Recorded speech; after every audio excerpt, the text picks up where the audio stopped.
Good evening all friend, কেমন আছেন? আশা করি আপনারা ভালো আছেন।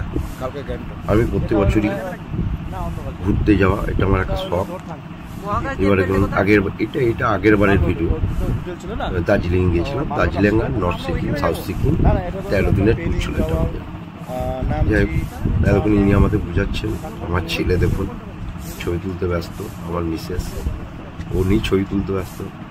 হ্যাঁ, জায়গাটা খুব সুন্দর জায়গা। দার্জিলিংয়ে আমরা 4 দিন ছিলাম, খুব সুন্দর জায়গা, দেখার মতো জায়গা। এইসব মানে কি বলবো, আপনাদের যারা গেছেন তারা তো নিশ্চয়ই দেখেছেন। আমার ভিডিও করার মধ্যে কেউ নেই, আমি সবারই ভিডিও করি সবসময়ের জন্য। আমার ছবি তোলার নেই, আমি সবারই ছবি তুলি। অ্যাকচুয়ালি শখ বলুন, সব কিছু আমাকে কেউ তুলে দেওয়ার মতো নেই। যাই হোক, জায়গাটা কি, পরিবেশটা দেখুন, জায়গাটা খুব সুন্দর জায়গা, দেখার মতো জায়গা। এবং আমাকে সব বোঝাচ্ছে, এই ড্রাইভারটা আছে, আমাদের কীভাবে স্পেলিং যেতে হবে, কীভাবে আমাদের নর্থ সিকিমে যেতে হবে, সিকিমে গিয়ে কীভাবে থাকবো, কীভাবে। আমরা তো 4 দিন নর্থ সিকিমে থাকবো। এতক্ষণ চলে এসেছি, এটা হচ্ছে চিড়িয়াখানা নর্থ সিকিমে।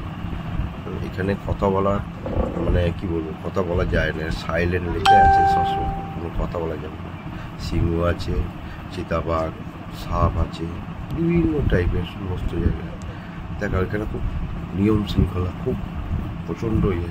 ওখানে এত কড়াকড়ি প্রশাসন, ওখানে মানে সিকিমে খুবই ভালো।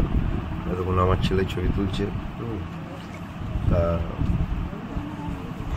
এরকম সব যাচ্ছে, কেউ সব সাইলেন্ট, কেউ কথা বলছে না, চুপচাপ যাচ্ছে। কান্নাকাটি করলু, ওখানকার খুব ইয়ে মানে ইয়ে করো, সবাই এখানে চুপচাপ করে দেখো, যাও, চলে যাও। মানে অ্যাকচুয়ালি এটা ঠিকই যে বন্য প্রাণী যারা আছে কথা বললে তারা মানে ইয়ে হবে, তার জন্য এটাকে ওদের ডিস্টার্ব হবে, তার জন্য এখান থেকে নিয়ে আছে। এটা হচ্ছে আমার বোন। আমরা এই কজনেই বেড়াই যারাতে যাই।